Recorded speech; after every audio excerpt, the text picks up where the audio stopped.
ॐ श्री परमात्मने नमः। दृष्ट्वा तु पाण्डवानीकं गूढं दुर्योधनस्तदा आचार्यम् उपसंगम्य राजा वचनम् अब्रवीत्। दृष्ट्वा पाण्डवानीकं गूढं, বজ্রবুহে দণ্ডায়মান পাণ্ডব সেনাদের দেখার তাৎপর্য এই যে পাণ্ডবদের সেনাদল অত্যন্ত সুচারুরূপে এবং একইভাবে দণ্ডায়মান ছিল, অর্থাৎ সেই সৈন্যদের মধ্যে কোনো ভিন্ন ভিন্ন ভাব ছিল না, মত পার্থক্য ছিল না। তাদের দিকে ধর্ম এবং ভগবান শ্রীকৃষ্ণ ছিলেন। যাদের পক্ষে ধর্ম এবং ভগবান থাকেন তাদের অন্য পক্ষের ওপর এক বিরাট প্রভাব পড়ে। সেই জন্য সংখ্যায় কম হওয়া সত্ত্বেও পাণ্ডব সেনাদের তেজ ও মনোবল ছিল এবং অপর পক্ষের ওপর তা এক বিরাট প্রভাব ফেলেছিল। তাই পাণ্ডব সেনারা দুর্যোধনের ওপরও প্রভাব বিস্তার করেছিল। সেই জন্যই তিনি দ্রোণাচার্যের নিকট গিয়ে রণনীতির প্রসঙ্গ উত্থাপন করে কথাগুলি বলেছিলেন। রাজা দুর্যোধনা।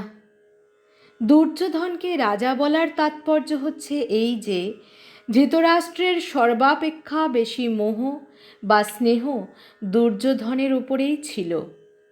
বংশগত বিচারে দুর্যোধনই যুবরাজ ছিলেন। রাজ্যের সকল প্রকার কার্যের দেখাশোনাও দুর্যোধনই করতেন। ধৃতরাষ্ট্র নামেই রাজা ছিলেন, যুদ্ধ হওয়ার প্রধান কারণও ছিলেন দুর্যোধন। এইসব কারণেই সঞ্জয় দুর্যোধনকে রাজা নামে অভিহিত করেছেন। আচার্যম উপসংজ্ঞাম্য।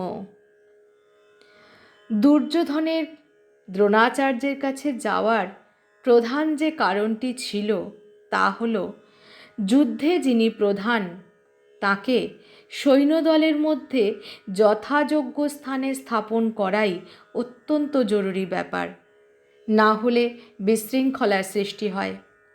তাই দুর্যোধনের পক্ষে নিজে দ্রোণাচার্যের কাছে যাওয়া অত্যন্ত ন্যায়সঙ্গত ছিল।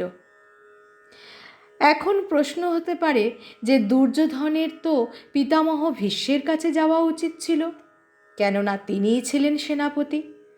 তা সত্ত্বেও দুর্যোধন গুরু দ্রোণাচার্যের নিকট কেন গেলেন?